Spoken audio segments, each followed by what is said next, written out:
Hello, സിന്ദൂര പൊട്ടിൻ്റെ പുതിയൊരു എപ്പിസോഡിലേക്ക് എല്ലാവർക്കും സ്വാഗതം. ചാനൽ ആദ്യമായിട്ട് കാണുന്നവരാണെങ്കിൽ ഒന്ന് സബ്സ്ക്രൈബ് ചെയ്തിട്ട് ലൈക്ക് ചെയ്യണേ. അപ്പോൾ നീലം ഫുഡൊക്കെ റെഡിയാവുന്ന തിരക്കിനിടയിൽ ഇന്ദുവിനെ ഒന്ന് വിളിച്ച് നോക്കുകയാണ്. അവൾ എവിടെ എത്തിയിരിക്കുന്നത്, പെട്ടെന്ന് തന്നെ വീട്ടിലേക്ക് എത്തുമോ എന്നൊക്കെ അറിയാൻ വേണ്ടിയിട്ട്. അപ്പോൾ ഇന്ദുവിൻ്റെ സംസാരം കേട്ടപ്പോൾ നീലനാണെങ്കിൽ ആകെ ടെൻഷൻ ആവുന്നുണ്ട്. നിൻ്റെ സംസാരത്തിൽ എന്താ ഒരു പതർച്ച ഉള്ളതുപോലെ, നീ ഇപ്പോൾ എവിടെയാണ് ഉള്ളത്? ഇല്ല നീലേട്ടാ, അത് ചെറിയൊരു പ്രശ്നം, ഞാനിപ്പോൾ ഹോസ്പിറ്റലിൽ വരെ വന്നിരിക്കുകയാണ്. ഹോസ്പിറ്റലിലോ? എന്താ പറ്റിയത്? നീലം വല്ലാതെ ഭയന്നു പോയിട്ടുണ്ടായിരുന്നു. എന്താ ഇന്ദു തനിക്ക് പറ്റിയത്? താൻ എങ്ങനെയാണ് ഹോസ്പിറ്റലായത്? തനിക്ക് എന്താ പറ്റിയത് എന്നൊക്കെ ചോദിച്ച് നീലൻ ഇങ്ങനെ വെപ്രാളത്തോടെ കൂട്ടി ചോദിച്ചുകൊണ്ടേ ഇരിക്കുകയാണ്. അപ്പോൾ ഇന്ദു പറയുന്നുണ്ട്, നിൽക്ക്, എനിക്കൊന്നും സംഭവിച്ചതല്ല. ഞാൻ വീട്ടിലേക്ക് വരുന്ന വഴി റോഡിൽ വെച്ചിട്ട് ഒരു പെണ്ണ്, പ്രസവിക്കാനായ ഒരു പെണ്ണിനെയും അതിൻ്റെ അമ്മയെയും കണ്ടു. അവരെ കൂട്ടിക്കൊണ്ട് ഹോസ്പിറ്റലിലേക്ക് വരാമെന്ന് കരുതിയപ്പോൾ അവർ പറഞ്ഞു അവരുടെ കയ്യിൽ പണമില്ലാന്ന്. പക്ഷേ സാരമില്ലാന്ന് പറഞ്ഞിട്ട് ഞാൻ അവരെയും കൂട്ടി ഹോസ്പിറ്റലിലേക്ക് വന്നു. പക്ഷേ എൻ്റെ കയ്യിലും പണമൊന്നും ഉണ്ടായിരുന്നില്ല. അതുകൊണ്ട് അവരെ ഒരു ഗവൺമെൻറ് ഹോസ്പിറ്റലിലേക്കാണ് കൂട്ടിക്കൊണ്ട് വന്നിരിക്കുന്നത്. ആ പെണ്ണിന് ഓൾറെഡി വേദന തുടങ്ങിയിട്ടുണ്ടായിരുന്നു. അതുകൊണ്ട് ആ പെണ്ണിനെ അവരകത്തേക്ക് കൂട്ടിക്കൊണ്ടുപോയി. അതുകൊണ്ട് എന്ത് സംഭവിച്ചിട്ടുണ്ടാവുമെന്നൊക്കെ ആലോചിച്ചുള്ള ടെൻഷനിലാണ് ഞാനുള്ളത്. അകത്തേക്ക് പോയി നോക്കണമെന്നുണ്ട്, പക്ഷേ എനിക്കെന്തോ ഒരു മടി പോലെ തോന്നുന്നു. അത് കേട്ടപ്പോഴാണ് നീലന് കുറച്ച് സമാധാനമായത്. ഇന്ദുവിനൊന്നും സംഭവിച്ചതല്ലല്ലോ എന്ന് കരുതിയിട്ട്. എന്നിട്ടും അവൻ പറയുന്നുണ്ട്, ഇന്ദു തനിക്ക് മനസ്സിന് വിഷമം തോന്നുന്നുണ്ടെങ്കിൽ താൻ അകത്ത് പോയിട്ട് നോക്കൂ എന്താ സംഭവിച്ചതെന്ന്. ഇങ്ങനെ പുറത്ത് നിന്നിട്ട് ആ പെണ്ണിന് എന്ത് പറ്റിയെന്ന് ആലോചിച്ച് ടെൻഷൻ അടിക്കുന്നതിനേക്കാളും നല്ലത് അകത്ത് പോയിട്ട് അവൾക്ക് എന്താ സംഭവിച്ചതെന്ന് നോക്കുന്നതല്ലേ. നമ്മുടെ മനസാക്ഷിക്ക് ഒരു സമാധാനം കിട്ടും. അപ്പോൾ ഇന്ദു നീലൻ പറയുന്ന കേട്ടപ്പം പറയുന്നുണ്ട്, അങ്ങനെയാണെങ്കിൽ ഞാൻ അകത്ത് പോയിട്ട് നോക്കാം അല്ലേ? നീ ധൈര്യമായിട്ട് അകത്തേക്ക് പോയിട്ട് നോക്ക്. നീലൻ അവൾക്ക് കോൺഫിഡൻസ് കൊടുക്കുവാണ്. ആ പെണ്ണിൻ്റെ കൂടെ അവളുടെ അമ്മ മാത്രമാണ് ഉണ്ടായത് എന്നല്ലേ പറഞ്ഞിട്ടുണ്ടായിരുന്നത്. താനും കൂടെ അവരുടെ കൂടെ ഉണ്ടായെങ്കിൽ അറ്റ്ലീസ്റ്റ് അവർക്കൊരു സമാധാനം കിട്ടുമല്ലോ. ദൈവം ഇങ്ങനെയുള്ള സമയത്ത് അവർക്ക് നമ്മളെ മുന്നിൽ എത്തിച്ചു കൊടുത്താൽ അതിൻ്റെ അർത്ഥം എന്താണെന്ന് വെച്ചാൽ അവർക്ക് തുണയായിട്ട് നമ്മൾ തന്നെ കൂടെ ഉണ്ടാവണം എന്നാണ്. നീലൻ സംസാരിക്കുന്നത് കേട്ടപ്പോൾ ഇന്ദുവിൻ്റെ കണ്ണ് നിറയാണ്. ദയവ് ചെയ്ത് താനിപ്പോൾ അകത്തേക്ക് പോ. ശരി നീലേട്ടാ എന്ന് പറഞ്ഞ് കോള് കട്ട് ചെയ്തിട്ട് ഇന്ദു അകത്തേക്ക് പോവാണ്. കോള് വെച്ചപ്പോൾ നീലനും സമാധാനമായി. എന്തായാലും ഇന്ദു വരാൻ കുറച്ച് സമയമുണ്ട്, സമാധാനത്തോടെ ജോലിയൊക്കെ ചെയ്യാം. അപ്പോഴേക്കും ഡക്കും നീലനും കൂടി പറഞ്ഞു വിട്ട 2 പേര് സാരിയൊക്കെ എടുത്തിട്ട് വരുന്നുണ്ട്. പായസവും കൂടെ ഉണ്ടായിരുന്നു. കവറിലുള്ള സാരികൾ എണ്ണിക്കൊണ്ടിരിക്കുകയാണ് രാധിക. 1 2 3 4 5 6 എന്താ പറ്റിയേ എന്നൊക്കെ അവളിങ്ങനെ കൺഫ്യൂഷനോട് കൂടി എണ്ണിക്കൊണ്ടിരിക്കുകയാണ്. വാസന്തി ആണെങ്കിൽ കയ്യിലുണ്ടായിരുന്ന കവറും വെച്ച് മുന്നിൽ നടക്കുകയാണ്. നീ ഇപ്പം എന്താ റോട്ടിൽ വെച്ച് ചെയ്തുകൊണ്ടിരിക്കുന്നത്? വീട്ടിൽ പോയിട്ട് സാരിയൊക്കെ നോക്കാം, വേഗം വാ. പക്ഷെ അതിലൊന്നും ആയിരുന്നില്ല രാധികയുടെ ശ്രദ്ധ. അവിടെ ചിന്തിക്കുന്നത് വെച്ചാൽ ഞാൻ ആകെ 5 സാരിയാണല്ലോ എടുത്തിട്ടുണ്ടായിരുന്നത്, പിന്നെ എങ്ങനെ എന്നൊക്കെ ഇങ്ങനെ ചിന്തിക്കുമ്പോൾ വാസന്തി പറയുന്നുണ്ട്, എടി രാധിക നട്ടുച്ച വെയിൽ കൊണ്ടുകൊണ്ടിരിക്കുകയാണ്, മര്യാദയ്ക്ക് നീ വേഗം വരാൻ നോക്ക്. രാധിക മുഴുവൻ കൺഫ്യൂഷനായിട്ട് നിൽക്കുകയാണ്. അവൾക്കൊന്നും മനസ്സിലാവുന്നില്ല. പായസവും പറയുന്നുണ്ട്, വാ വെയിൽ കൊള്ളുവാണെന്ന്. പക്ഷേ രാധിക പോവാൻ കൂട്ടാക്കുന്നില്ല. അയ്യോ, വാസന്തി പിന്നെയും തിരിച്ച് രാധികയുടെ അടുത്തേക്ക് വന്നിട്ട് പറയുന്നുണ്ട്, ഞാൻ എൻ്റെ സ്വന്തം ഇഷ്ടപ്രകാരം നടന്നു പോയിക്കൊണ്ടേ ഇരിക്കുകയാണ്, ഈ പൊട്ടിപ്പൊരിയുന്ന വെയിൽ കൊള്ളാൻ പറ്റായിട്ട്. നീയാണെങ്കിൽ നടു റോട്ടിൽ നിന്നിട്ട് കഥകളി കളിച്ചുകൊണ്ടിരിക്കുകയാണോ? അയ്യോ മാമി, അതല്ല, നമ്മൾ വെറും 6 സാരി മാത്രമാണ് എടുത്തിരിക്കുന്നത്. പക്ഷേ ഈ കവറിനകത്ത് 8 സാരി കാണുന്നുണ്ട്. എന്ത് 8 സാരിയോ? പക്ഷേ വാസന്തിയുടെ മുഖത്തൊരു കള്ളത്തരം ഉണ്ടായിരുന്നു. എനിക്ക് തോന്നുന്നത് നമ്മൾ മറ്റാരുടെയോ കവറാണ് എടുത്തിട്ട് വന്നേന്നാ രാധിക സങ്കടത്തോടെ പറയാണ്. എന്നിട്ട് അവൾ വീണ്ടും വാസന്തിക്ക് കാണിച്ചു കൊടുക്കുകയാണ്, ഇങ്ങോട്ട് നോക്ക്, ഇതാ 8 സാരി ഉണ്ട് എന്നൊക്കെ പറഞ്ഞിട്ട്. അപ്പോൾ വാസന്തി ദേഷ്യത്തോടെ പറയുന്നുണ്ട്, എടി അത് അവിടെ അകത്തേക്ക് വെക്കാനേ.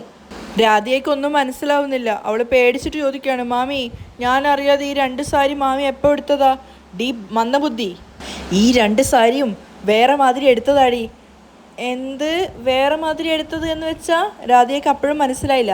വാസന്തി ചുറ്റിലും നോക്കുവാണ് ആരെങ്കിലും കേൾക്കുന്നുണ്ടോയെന്ന് അറിയാൻ. എടി ഞാൻ അവിടെ വെച്ച് മോഷ്ടിച്ച സാരിയാടി ഇത്. അത് കേട്ടതും പായസം ആകെ പേടിച്ച് നിൽക്കുകയാണ്. എൻ്റെ ചേച്ചിക്ക് ഇത്രയും ധൈര്യമോ? അപ്പോൾ രാധികയും ഭയത്തോടെ ചോദിക്കുന്നുണ്ട്, മോഷ്ടിച്ച സാരിയോ? അവിടെ ഇത്രയും ആൾക്കാർ വെച്ചിട്ട് മാമി എങ്ങനെയാണ് മോഷ്ടിച്ചത്? അവിടെ എന്താ വലിയ സെക്യൂരിറ്റി മറ്റോ ഉണ്ടായിരുന്നോ? എല്ലാ സാരിയും അട്ടിക്കട്ടിക്കായിട്ട് അവിടെ ഇട്ട് വെച്ചതല്ലേ? ആ അതെ. ഈ 2 സാരിയും വില അധികമാണെന്ന് പറഞ്ഞിട്ട് ആരും എടുക്കുന്നില്ല. ശരി, അങ്ങനെയാണെങ്കിൽ നോക്കാമെന്ന് കരുതിയിട്ട് ഞാനും കാത്തിരുന്നു. ഓരോ സാരിയുടെയും വില പറഞ്ഞ് മുന്നോട്ടേക്ക് പോയപ്പോൾ ആരും ഈ സാരി ശ്രദ്ധിക്കുന്നില്ലടി. ഞാനാണെങ്കിൽ നൈസായിട്ട് എടുത്ത് കവറിലിട്ടു. പായസം വരെ ചേച്ചിയെ ഒന്ന് ഇങ്ങനെ അതിശയത്തോടെ നോക്കുകയാണ് മോഷ്ടിച്ചതാണെന്ന് പറഞ്ഞപ്പോൾ. അപ്പോൾ രാധികയും പറയുന്നുണ്ട്, എന്തിനാ മാമി അങ്ങനെ ചെയ്തത്? ഇങ്ങനെയൊക്കെ ചെയ്യുന്നത് തെറ്റല്ലേ? ദൈവസന്നിധിയിൽ വെച്ചിട്ട് ലേലത്തിന് വെച്ച് സാരി എടുക്കുന്ന സമയത്ത് ഇങ്ങനെയൊന്നും ചെയ്യാൻ പാടില്ല മാമി. അപ്പോൾ ദൈവത്തിൻ്റെ കോപം ഉണ്ടാകുമ്പോൾ നമുക്ക് തിരിച്ചു പോയിട്ട് ഇതവിടെ വെക്കാം. എടി ബുദ്ധി കെട്ടവളെ, എടുത്ത സാരി വീണ്ടും തിരിച്ചു കൊണ്ടുപോയി വെച്ചാലല്ലേ നമ്മളാന്ന് എല്ലാവരും അറിയുക. നമ്മൾ എടുത്തപ്പോൾ തന്നെ അത് തെറ്റാണെങ്കിൽ ദൈവം അപ്പം തന്നെ അവർക്കൊക്കെ നമ്മളെ കാണിച്ചു കൊടുക്കില്ലായിരുന്നോ? മര്യാദയ്ക്ക് വരാൻ നോക്ക് എന്നും പറഞ്ഞിട്ട് രാധികയെ പിടിച്ച് തള്ളുവാണ്. രാധികയും പേടിച്ചാണ് വാസന്തിക്കൊപ്പം പോകുന്നത്. അപ്പോൾ പായസവും പിന്നീന്ന് പറയുന്നുണ്ട്, ദൈവമേ എന്നെ രക്ഷിക്കണേ, ഇവർക്കൊപ്പം ചേർന്നിട്ട് എന്നെയും പോലീസുകാർ പിടിക്കേണ്ട അവസ്ഥയെ കൊണ്ട് എത്തിക്കരുതേ. റോഡിന് സൈഡ് ചേർന്നാണ് അവർ 3 പേരും നടന്നുകൊണ്ടിരിക്കുന്നത്. മഴ പെയ്തിട്ട് അവിടെയൊക്കെ ചെളിയും വെള്ളമൊക്കെ ഉണ്ടായിരുന്നു. ആ സമയത്ത് ഒരു കാർ അതുവഴി പോകുമ്പോൾ ചെളി തെറിപ്പിച്ച് ഇവരുടെ 3 പേരുടെയും ദേഹത്തേക്ക് നന്നായിട്ട് ചെളി തെറിക്കുകയാണ്. അവരാണെങ്കിൽ മിണ്ടാതെ അങ്ങോട്ടേക്ക് പോവുകയും ചെയ്യാണ്, വണ്ടി നിർത്തുകയൊന്നും ചെയ്യാതെ. അപ്പോൾ വാസന്തിയാണെങ്കിൽ ദേഷ്യത്തോട് പിറുപിറുക്കുന്നുണ്ട്, ഇവന്മാരൊക്കെ എവിടെ നോക്കിയാൽ വണ്ടി ഓടിക്കുന്നത്, ചളി തെറിച്ചത് കാണുന്നില്ലേ, ഇത്രയൊക്കെ പറഞ്ഞിട്ട് ഒരു എളുപ്പമില്ലാതെ പോകുന്ന നോക്ക് എന്നൊക്കെ പറഞ്ഞുകൊണ്ടിരിക്കുകയാണ്. അപ്പോൾ രാധികയോട് പറയുന്നുണ്ട്, കണ്ടില്ലേ അഹങ്കാരികൾ എന്നൊക്കെ. അപ്പോൾ രാധിക പറയാണ്, ദൈവത്തിൻ്റെ സാരി എടുത്തതിന് ദൈവം തന്ന ശിക്ഷയായിരിക്കും, പറഞ്ഞ് നാവ് വായിലിട്ടതേ ഉള്ളൂ. സത്യമായിട്ടും ഇത് ദൈവത്തിൻ്റെ ശിക്ഷ തന്നെയാണെന്ന് എനിക്ക് തോന്നുന്നത് മാമി. അയ്യോ, അതിനും ഇതിനും തമ്മിൽ എന്ത് ബന്ധാടി ഉള്ളത്? വാസന്തി അവളോട് ദേഷ്യപ്പെടുകയാണ്. അപ്പോൾ പായസം പറയുന്നുണ്ട്, ബന്ധമുണ്ട്, നല്ല നാറ്റടിക്കുന്നുണ്ട്. അതൊന്നുമല്ല, എനിക്ക് നല്ല പേടിയുണ്ട്, ദൈവത്തിൻ്റെ ശിക്ഷ തന്നെ ആയിരിക്കും. ദൈവത്തിൻ്റെ ലേലത്തിൽ വെച്ച് സാരി ഇങ്ങനെ എടുത്തിട്ട് വന്നാൽ ദൈവത്തിൻ്റെ ശിക്ഷ കിട്ടാതിരിക്കുമോ? രാധികയ്ക്ക് നല്ല പേടിയാവുന്നുണ്ടായിരുന്നു. എനിക്കും രാധിക പറയുന്നത് തന്നെയാണ് ശരിയെന്നാണ് തോന്നുന്നത്, ദൈവത്തിൻ്റെ ശിക്ഷ തന്നെ ആയിരിക്കും. പായസവും അത് തന്നെ പറയാണ്. അപ്പോഴേക്കും ആ കാറുകാരൻ കുറച്ചുകൂടെ മുന്നോട്ട് പോയി നിന്നിട്ട് ഇവരുടെ നേരെ കൈ കാണിച്ചുകൊണ്ട് സോറി പറയാണ്. ദേഷ്യത്തോടെ വാസന്തി പിറുപിറുക്കുന്നുണ്ട്. എല്ലാ കാര്യവും ചെയ്തു വെച്ചിട്ട് അവിടെ പോയി നിന്നിട്ട് നമ്മളെ നോക്കി കൈ കാണിച്ചിട്ട് അവൻ എന്തോ പറയുകയാണ്. അഹങ്കാരം പിടിച്ചവൻ, ഡാ പായസം പോയിട്ട് അവനെ പിടിക്കടാ എന്ന് പറഞ്ഞിട്ട് പായസത്തെ അയാൾക്ക് പിന്നാലെ പറഞ്ഞു വിടുവാണ്. പായസം കേട്ട മതി കേൾക്കാത്ത മതി അയാളുടെ നേരെ ഓടിപ്പോയിട്ട് കാറിൻ്റെ ഡോറൊക്കെ തുറന്നിട്ട് അയാളെ പുറത്തിറക്കി അയാളെ വഴക്ക് പറയാണ്. കണ്ടില്ലേ എത്രമാത്രം നാറ്റടിക്കുന്നുണ്ടെന്ന്. അപ്പോഴേക്കും വാസന്തി രാധികയും വേഗം തിരിച്ച് അയാളുടെ അടുത്തേക്ക് പോയിട്ടുണ്ടായിരുന്നു. പായസമാണെങ്കിൽ അയാളെ വായിൽ വന്നൊക്കെ പറയുന്നുണ്ട്. അപ്പോൾ അയാൾ സോറിയൊക്കെ പറഞ്ഞിട്ട് ഞാൻ അവിടെ വെള്ളം ചെളിയുണ്ടായത് കണ്ടിട്ടില്ല എന്നൊക്കെ പറഞ്ഞ് മാപ്പ് പറയാണ്. വാസന്തിയാണെങ്കിൽ കട്ടക്കലിപ്പിലാണുള്ളത്. അറിയാതെ ചെയ്തു പോയതാണെന്നോ? എന്താ അറിയാതെ ചെയ്തു പോയിന്നാണ് താനീ പറയുന്നത്? റോഡിൽ കൂടി ജനങ്ങൾ നടന്നു പോകുന്ന അറിഞ്ഞിട്ട് മെല്ലെ ശ്രദ്ധിച്ചിട്ട് പോകണമെന്നറിയില്ലേ? ഇല്ല മേഡം, പെട്ടെന്ന് ഞാൻ കാണാതെ. എന്ത് കണ്ടില്ലാന്ന്? ഇതെന്താ തൻ്റെ അച്ഛനെ തനിക്ക് എത്തുന്ന റോഡാണോ, തൻ്റെ ഇഷ്ടപ്രകാരം പോകാൻ വേണ്ടിയിട്ട് എന്നൊക്കെ വായിൽ വന്നതൊക്കെ അയാളെ വിളിച്ച് പറയാണ്. രാധികയും ദേഹത്ത് പറ്റിയ ചെളിയൊക്കെ നോക്കി സങ്കടത്തിൽ നിൽക്കുകയാണ്. കണ്ടില്ലേ എത്ര വലിയ വില കൂടിയ പട്ടുസാരിയാണ് താനിപ്പം ചെളിയാക്കി തെറിപ്പിച്ച് നശിപ്പിച്ചത് എന്നൊക്കെ വാസന്തി പറയുമ്പോൾ വയസ്സം ചിന്തിക്കുന്നുണ്ട്, ഇത് പട്ടുസാരിയാണെന്നോ? ഇത് ചെറിയ പൈസയുടെ 500 രൂപക്ക് 600 രൂപക്കും കിട്ടുന്ന സാരിയല്ലേ? ഈ 2 പട്ടുസാരിക്കും എന്ത് വിലയുണ്ടെന്ന് തനിക്കറിയാമോ? ഇപ്പോൾ 2 പേരുടെയും സാരി താൻ നശിപ്പിച്ചില്ലേ? ഇതിനൊക്കെ എത്ര വില കൊടുക്കണമെന്ന് അറിയാമോ? അറിയാതെ പറ്റിപ്പോയതാ മേഡം. എന്തറിയാതെ പറ്റിപ്പോയിന്നാ താനീ പറയുന്നത്? തനിക്ക് അറിഞ്ഞു പറ്റിയാലും അറിയാതെ പറ്റിയാലും സാരി 2 നശിച്ചില്ലേ? അതുകൊണ്ട് ഞാനൊരു കാര്യം പറയാം, ഈ 2 സാരിക്കുള്ള പണം തന്നിട്ട് താൻ മര്യാദയ്ക്ക് പോയിക്കോ, അല്ലെങ്കിൽ ഈ സ്ഥലം വിട്ട് തനിക്ക് പോകാൻ പറ്റുമെന്ന് താൻ കരുതണ്ട. മാമിയുടെ ബുദ്ധി കേട്ടപ്പോൾ രാധിക വാ പൊളിച്ച് നിൽക്കുകയാണ്. ഈ ഒരു ചെറിയ വില കുറഞ്ഞ സാരി പട്ടുസാരിയാണെന്ന് പറഞ്ഞിട്ട് അയാളുടെ കയ്യിൽ നിന്ന് പണം അടിച്ചു മാറ്റാനുള്ള മാമിയുടെ ഐഡിയ ആണിത്. അപ്പോൾ പായസവും പറയുന്നുണ്ട്, എൻ്റെ ചേച്ചിയെക്കുറിച്ച് നിനക്ക് അറിയായിട്ടാണ്, ചേച്ചി ഈ നാട്ടിലെ ഏറ്റവും പേര് കേട്ട ആളാണ്. അപ്പോൾ കാറിൻ്റെ ഡ്രൈവർ പറയുന്നുണ്ട്, നിങ്ങളെന്തേ ആക്സിഡൻറ്റ് സംഭവിച്ചതുപോലെ സംസാരിക്കുന്നത്? വെറും ചളി തെറിച്ചതല്ലേ ഉള്ളൂ. അപ്പോൾ വാസന്തിയും വിട്ടുകൊടുക്കുന്നില്ല. താനെന്താ അഹങ്കാരത്തോടെ സംസാരിക്കുന്നത്? ഇപ്പം ഞാനിവിടെ വെച്ച് നിലവിളിച്ച് ശബ്ദം ഉണ്ടാക്കി കഴിഞ്ഞാൽ നാട്ടുകാർ കൂടിയിട്ട് നിനക്ക് അടികൊള്ളും, കാണണോ? മര്യാദയ്ക്ക് പണം തന്നിട്ട് പോയാൽ മതി. അപ്പോൾ അയാളും പിന്നെ പേടിച്ചിട്ട് ചോദിക്കുകയാണ്, ഇപ്പം ഞാൻ എന്താ ചെയ്യേണ്ടത്? അങ്ങനെ മര്യാദയോടുകൂടി സംസാരിക്കുക. ഈ ചളി തെറിച്ച ദേഹവും കൊണ്ട് ഈ റോഡിൽ കൂടി നടന്നു പോകുമ്പോൾ നാട്ടുകാർ ഞങ്ങളെ നോക്കിയിട്ട് കളിയാക്കില്ലേ? ആ പരിഹാസത്തിനും കൂടി ചേർത്തിട്ട് ഞങ്ങൾക്ക് പണം തരണം. രാധിക ഇങ്ങനെ ഞെട്ടിത്തെറിച്ച് നിൽക്കുകയാണ്. എത്ര പെട്ടെന്നാണ് മാമി ഓരോരോ കാര്യങ്ങൾ അപ്പം തന്നെ കണ്ടുപിടിക്കുന്നതെന്ന് കരുതിയിട്ട്. നിങ്ങളെന്താ റൗഡികളെ പോലെ സംസാരിക്കുന്നത് എന്നൊക്കെ പറഞ്ഞിട്ട് അയാൾ പേഴ്സ് ഓർക്കുകയാണ്. അയാൾ പണം എണ്ണുമ്പോഴേക്കും വാസന്തി അയാളുടെ കയ്യിൽ നിന്നും പേഴ്സ് തട്ടിയെടുക്കുന്നുണ്ട്. രാധിക ഞെട്ടിപ്പോയി വാസന്തിയുടെ റൗഡിത്തരം കണ്ടിട്ട്. അതിൽ നിന്നും 2000 രൂപ എടുത്തിട്ട് വാസന്തി പറയാണ്, 2000 രൂപയേ ഉള്ളൂ, ആ പൊയ്ക്കോ. അപ്പം അയാൾ പറയുന്നുണ്ട്, 2700 രൂപയുണ്ട്, അതൊന്നുമില്ല, താൻ പോവാൻ നോക്ക്. എന്നിട്ട് പായസവും ഒക്കെ അയാളെ ചേർന്ന് വിരട്ടിയിട്ട് ഇതാക്കുകയാണ്. അപ്പം അയാൾ പറയുന്നുണ്ട്, ഈ സ്ത്രീ വല്ലാത്ത റൗഡ് തന്നെയാണെന്ന്. നീ എന്താ പറഞ്ഞത്? ഒന്നുമില്ല, ആ പൊയ്ക്കോ എന്നൊക്കെ പറഞ്ഞിട്ട് അയാളെ ഭീഷണിപ്പെടുത്തിയിട്ട് അവിടുന്ന് പറഞ്ഞു വിടുവാണ്. എൻ്റെ ചേച്ചിയെ പറ്റി തനിക്ക് അറിയാനിട്ടാ എന്നൊക്കെ പറഞ്ഞിട്ട് അയാളുടെ കാറിനൊരു ചവിട്ടൊക്കെ കൊടുത്തിട്ട് പായസം പറഞ്ഞു വിടുന്നുണ്ട്. അയാൾ പോയപ്പോൾ വാസന്തിയോട് പറയാണ്, ചേച്ചി ആൾ സൂപ്പറാണ്, ആ മണ്ടനെ പറ്റിച്ചിട്ട് 2000 രൂപയല്ലേ തട്ടിയെടുത്തത്. അപ്പോൾ പായസത്തിൻ്റെ കയ്യിലുണ്ടായിരുന്ന പണം വാസന്തി തട്ടിയെടുത്ത് വാങ്ങിക്കുകയാണ്. പോയിട്ട് വെള്ളം വാങ്ങിയിട്ട് വാ. പായസത്തോട് പറയുന്ന സമയത്ത് രാധിക പേടിച്ചിട്ടുണ്ട്. മാമി എനിക്കെന്തോ വല്ലാത്ത ഭയം തോന്നുന്നു മാമി, ദൈവത്തിൻ്റെ സാരി മോഷ്ടിച്ചിട്ടാണ് വന്നിട്ടുള്ളത്, എന്തെങ്കിലുമൊക്കെ ആപത്ത് സംഭവിക്കുന്നതാണ് തോന്നുന്നത്. അതെ ആപത്ത് സംഭവിക്കും. ഇപ്പോൾ ദൈവത്തിൻ്റെ ആ ഒരു സാരി അടിച്ചു മാറ്റി വന്നതുകൊണ്ടാണ് ഇപ്പോൾ 2700 രൂപ നമുക്ക് ലാഭം കിട്ടിയത്. തിരിഞ്ഞു നോക്കുമ്പോൾ പായസം അവിടെ തന്നെ ഉണ്ട്. നിന്നോട് ഞാൻ വെള്ളം വാങ്ങിച്ചു കൊണ്ടുവരാൻ പറഞ്ഞിട്ടില്ലേ, പണം താ. ആ എങ്കിൽ പണമൊന്നും വേണ്ട, പൈപ്പ് വെള്ളം കുടിച്ചാൽ മതി. എങ്കിൽ ഒരു 100 രൂപയെങ്കിലും താ ചേച്ചി. നിന്നോട് മര്യാദയ്ക്കല്ലേ പറഞ്ഞത്, വെള്ളത്തിൻ്റെ പണമുള്ള വെള്ളമൊന്നും വേണ്ടാന്ന്. പായസം വെള്ളം എടുക്കാൻ പോയപ്പോഴൊക്കെ രാധിക പേടിച്ച് നിൽക്കുകയാണ്. മാമി എനിക്ക് വല്ലാത്ത പേടി തോന്നുന്നുണ്ട്. പക്ഷെ വാസന്തി ശരിക്കും സന്തോഷത്തിലാണുള്ളത്. അയ്യോ, 2700 രൂപ നോക്കടി, എത്ര പെട്ടെന്നാ പണം കിട്ടിയതെന്ന്.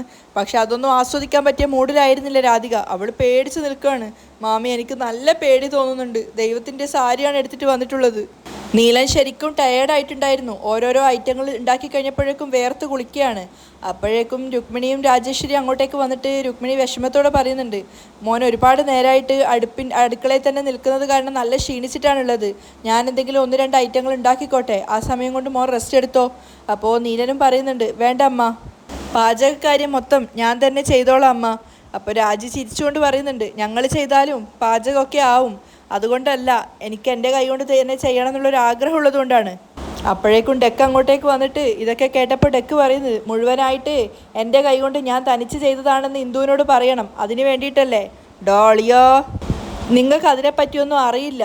ഓ ആണോ, നിങ്ങൾ ഒറ്റത്തടിയായിട്ട് ജീവിക്കുന്ന മനുഷ്യനാ. അത് കേട്ടതും ഡെക്കിന് ആകെ ടെൻഷനും ദേഷ്യവും വരികയാണ്. ഇതിൻ്റെ പേര് ലവ് എന്നാണ്. അത് കേട്ടത് രാജിയും രുക്മിണിയും പരസ്പരം നോക്കി ചിരിക്കുകയാണ്. ഡെക്കിനാണെങ്കിൽ ആകെ നിരാശയും സങ്കടമാവുന്നുണ്ട്. ഓ, ഞാൻ ഒറ്റത്തടിയാണല്ലേ, ശരി, ഞാൻ പോയിട്ട് വരുമ്പോഴേക്കും എൻ്റെ കൂടെ ഒരാളുണ്ടാവും, വെറുതെ കോമഡി പറയാൻ നിൽക്കല്ലേ, എനിക്ക് ജോലിയുണ്ട് എന്നും പറഞ്ഞിട്ട് നീലൻ അവൻ്റെ ജോലിയിലേക്ക് തന്നെ കയറുകയാണ്. രുക്മിണി രാജേശ്വരി ആണെങ്കിൽ വാ നമുക്ക് പോവാന്ന് പറഞ്ഞിട്ട് അവരും അവിടുന്ന് പോകുന്നുണ്ട്. വീണ്ടും നീലൻ അവൻ്റെ ജോലികൾ ചെയ്തുകൊണ്ടിരിക്കുകയാണ്. നീലൻ്റെ കൈയൊക്കെ നന്നായിട്ട് കഴക്കുന്നുണ്ടായിരുന്നു. അല്പസമയം കഴിഞ്ഞപ്പോൾ ഡെക്ക് വീണ്ടും വന്നിട്ട് ചോദിക്കുന്നുണ്ട്, എന്താടാ കൈവേദനിക്കുന്നുണ്ടോ? ഞാൻ വേണമെങ്കിൽ ഇളക്കാം. വേണ്ട, അതൊന്നും വേണ്ടടാ, ഞാൻ ചെയ്തോളാം എന്ന് നീലൻ പറയുന്നുണ്ട്. പക്ഷെ അവൻ നല്ല ടയേർഡായിരുന്നു. അപ്പോൾ ഡെക്ക് പറയാണ്, ഡാ അളിയാ, ഇതിപ്പോൾ ഓൾറെഡി 21 ഐറ്റാണ് റെഡി ആയിട്ടുള്ളത്, ബിരിയാണിയും കൂടെ ചേർത്ത് കഴിഞ്ഞാൽ 22 ഐറ്റാവും. ഇത് കണ്ടാൽ തന്നെ ഇപ്പോൾ ഇന്ദു വന്നിട്ട് ചോദിക്കും, ഇത്രയും സാധനങ്ങൾ എനിക്ക് വേണ്ടി ഉണ്ടാക്കിയതാണോ എന്ന്. ഡാ 27 ഐറ്റം വേണമെന്ന് വാശിയാണോ, നിർബന്ധം വേണോ?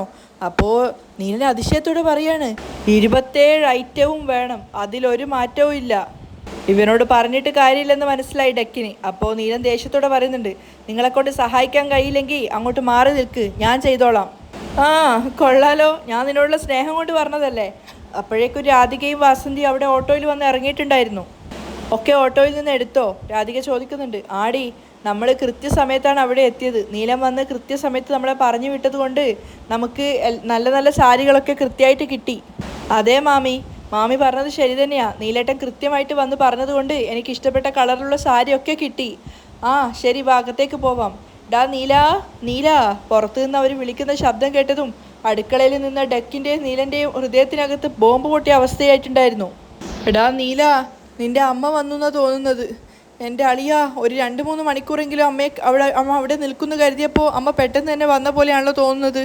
നീല, നീല. അകത്തു നിന്ന് വാസന്തി ഇങ്ങനെ വിളിച്ചുകൊണ്ടിരിക്കുകയാണ്. അപ്പോൾ രുക്മിണിയും രാജേശ്വരി ആണെങ്കിൽ വേഗം അടുക്കളയിലേക്ക് ഓടി വരുന്നുണ്ട്. രുക്മിണി പറയുന്നുണ്ട്, മോൻ്റെ അമ്മ വന്നു എന്നാണ് തോന്നുന്നത്, എന്താ ചെയ്യുക? നീലനാണെ പേടിച്ച് ഡെക്കിനോട് പറയുന്നുണ്ട്, ഡാളി എന്തെങ്കിലും വഴി കാണിടാ, അമ്മയെ അടുക്കളയിലേക്ക് കയറ്റാതിരിക്കാൻ നോക്കടാ. പക്ഷേ രുക്മിണി പറയുന്നുണ്ട്, നീല നിങ്ങൾ അങ്ങോട്ടേക്ക് പോയിക്കോ, ഞങ്ങൾ നോക്കിക്കോളാം, പറയുന്ന കേക്ക്, നിങ്ങൾ അങ്ങോട്ടേക്ക് പോയിക്കോ. അങ്ങനെ അവസാനം വേറൊരു വഴിയും ഇല്ലാതെ നീലം വേഗം തോർത്തൊക്കെ അഴിച്ച് കെട്ടിയിട്ട് അവിടുന്ന് വേഗം അകത്തേക്ക് കയറി അമ്മയുടെ അടുത്തേക്ക് പോവുകയാണ്. രുക്മിണിയും രാജേശ്വരിയും ബാക്കി പാചക കാര്യങ്ങളൊക്കെ നോക്കുന്നുണ്ട്. നല്ല സന്തോഷത്തോടു കൂടിയാണ് രാധികയും വാസന്തിയും കയറി വരുന്നത്. നീല, നീല. എന്നിട്ട് അകത്തെത്തിയപ്പോൾ രാധികയോട് പറയുന്നുണ്ട്, ഡി നീലൻ കൃത്യസമയത്ത് പറഞ്ഞതുകൊണ്ടാണ് നമുക്ക് നല്ല നല്ല സാരി കിട്ടിയതെന്ന് കേട്ട് കഴിഞ്ഞാൽ അവനും ഒത്തിരി സന്തോഷമാവും അല്ലേ? അതേ മാമി, ഞാനും നീലേട്ടന് ഇഷ്ടമുള്ള കളറിലുള്ളൊരു സാരി എടുത്തെന്ന് കേട്ടാൽ നീലേട്ടന് നല്ല സന്തോഷമാവും. രാധിക പറയാണ്. അപ്പോഴേക്ക് ഓടിക്കതച്ചിട്ട് നീലനും ഡെക്കും കൂടെ അങ്ങോട്ടേക്ക് വന്നിട്ടുണ്ട്. അമ്മ ഇത്ര പെട്ടെന്ന് വന്നോ അമ്മ? ആടാ, ഒരുപാട് തിരക്കുണ്ടായിരുന്നു അവിടെ. നീ പറഞ്ഞതുപോലെ വേഗം പോയത് കൊണ്ടാണ് കിട്ടിയത്, അല്ലെങ്കിൽ ഞങ്ങൾക്ക് ഒരു സാരി പോലും കിട്ടില്ലായിരുന്നടാ. നീലനും ഡെക്കും ആകെ പെട്ട അവസ്ഥയിൽ നിൽക്കുകയാണ്. ഇപ്പം അമ്മ സാരി എടുത്തോ ഇല്ലയോ? നീലൻ പതർച്ചയോടുകൂടി ചോദിക്കുകയാണ്. അതെങ്ങനെയാടാ എടുക്കാതെ വരിക? ഒരുപാട് സാരി എടുത്തു. 2 പേരും ഞങ്ങൾ 5-5 സാരി വീതാണ് എടുത്തത്. 5 സാരിയോ? നീലൻ അതിശയത്തോട് ചോദിക്കുകയാണ്. പിന്നെ അല്ലാതെ. പിന്നെ അത് എടുക്കാതിരിക്കുമോ? ഡെക്ക് പറയുന്നുണ്ട്, ചേച്ചി കൊണ്ടുപോയ പണം മുഴുവൻ തീർത്തു കാണുമല്ലേ? അതെങ്ങനെയാടാ തികയുക?